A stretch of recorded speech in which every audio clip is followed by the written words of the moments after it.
मिनश्शैतानिर्रजीम बिस्मिल्लाहिर्रहमानिर्रहीम। मोहतरम नाज़रीन व नाज़रात, अस्सलामु अलैकुम व रहमतुल्लाहि व बरकातुहू। हमारा खुसूसी प्रोग्राम आपका सवाल में आप सभी का इस्तकबाल करते हैं। आज का सवाल से पहले आप लोगों से गुजारिश है कि आपके जो भी सवालात हों जिसमें मसाइल के, अक़ायद के, तारीख़ के, हम तक कमेंट के ज़रिए से या व्हाट्सएप के ज़रिए से या वीडियो की शक्ल में भी इरसाल करें ताकि हम आपके जो भी सवालात हैं उनके जवाबात दे सकें। और आज से हमसे सवाल किया है महक फ़ातिमा ने कि मौलाना, जब किसी का इंतकाल हो जाता है तो रूह कितने दिनों तक घर आती है।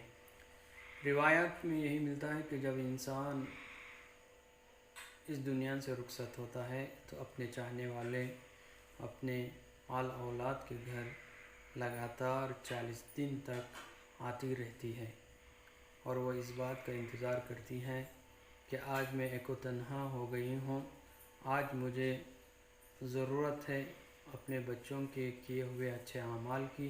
तो वह इस बात के इंतज़ार में रहते हैं कि कौन बच्चे हैं जो उनके माँ बाप के लिए सवाब पहुँचाते रहते हैं।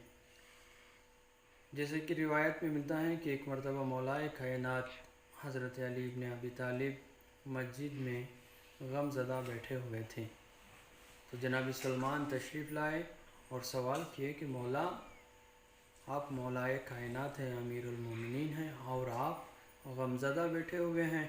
तो मौला ने कहा कि हाँ, मैं एक ऐसी रूह को देख रहा हूँ कि जो एक माँ है, जो अपने बच्चे के घर के करीब जाती है और बैठकर फरियाद करती रहती है। मरतबा जनाब सलमान ने पूछा कि मौला, मरने के बाद रूह अपने बच्चों के घर के पास आके क्यों फरियाद करती हैं? तो इमाम ने फरमाया कि मैंने रसूल खुदा से सुना कि अल्लाह मरने के बाद ख़ास बंदों की रूह को इजाज़त देती हैं कि वो जाएं अपने घरों के पास, अपने बच्चों के पास और देखें कि उनके बच्चे उनके लिए क्या पेश करती हैं। तो वो रूहें ज़िंदा लोगों के पास जाती हैं और देखती हैं कि मेरे बच्चे, मेरे औलाद मेरे लिए क्या सदक़ा दे रहे हैं, मेरी कौन सी क़ज़ा नमाज़ों को अदा करते हैं और मेरे लिए कौन से आमाल साले अंजाम देते हैं। तो वो देखते रहते हैं कि मेरे बच्चे मेरे लिए क्या करते हैं। तो खुदावंद आलम उनको रोज़े क़यामत तक मोहलत देता है कि वो जाते रहें और अपने बच्चों से, औलाद के रिश्तेदार जो उनके लिए आमाल करते रहते हैं उनको कबूल करते हैं और उनके आमाल से खुश होते हैं। अगर कोई कुछ भी अमल नहीं करता है तो रूह घर के पास आती हैं और मायूस होकर वहाँ से चले जाती हैं। जब 40 दिन ख़त्म हो जाते हैं तो हर शब जुमा यानी जुमेरात की रात और जुमे की शब में मरहुमीन की रूह आती हैं खुसूसन अपने औलाद के घरों में और देखते हैं कि मेरे बच्चे कि जिनके लिए मैंने अपनी सारी ज़िंदगी सर्फ कर दी, जिनकी खुशी के लिए मैंने अपनी नींदों को गंवाया, अपने सुकून को गंवाया, और वो बच्चे हमारे सुकून के लिए क्या करते हैं। तो वो एक मरतबा मौला फरमाते हैं कि एक माँ को मैंने देखा कि इस तरीक़े से वो फरियाद कर रही थी जैसे एक मजबूर और एक बेकस आदमी एक बाहैसियत आदमी के आगे फ़रियाद करती है। माँ है जो अपने बच्चों के पास आकर फरियाद करती रहती हैं, ऐसे जैसे एक मजबूर आदमी आकर फरियाद करता है।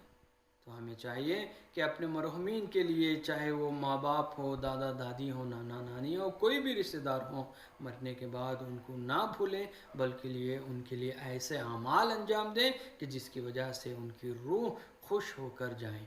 फिर आगे कहते हैं कि शब जुमा को मौका मिलता है तो वो अपने फ़रियाद करने वालों, अपने फ़रियाद को पूरी करती हैं रूहें और वापस لوٹنے لگتی ہیں۔ اگر کوئی ان کے حق میں دعا کیا ہوتا ہے، کوئی صدقہ دیا ہوتا ہے، کوئی فاتحہ پڑھا ہوتا ہے، کوئی ان کی نمازیں ادا کیا ہوتا ہے، تو وہ خداوند عالم کی بارگاہ میں اپنے ہاتھوں کو بلند کرتے ہیں اور خداوند عالم کی بارگاہ میں دعا کرتے ہیں اپنے بچوں کے حق میں، اپنے رشتہ داروں کے حق میں، جو ان کے لیے اعمال صالح انجام دیتے ہیں۔ اور اگر کوئی مرحوم خدا کی بارگاہ میں دعا کرتا ہے تو خداوند عالم اس کی دعا کو رد نہیں کرتا ہے بلکہ قبول کرتا ہے۔ تو ہمیں چاہیے کہ اپنے مرحومین کو ہمیشہ یاد رکھیں اور ان کے لیے اعمال صالح کو انجام دیتے رہیں۔ والسلام علیکم ورحمۃ اللہ وبرکاتہ۔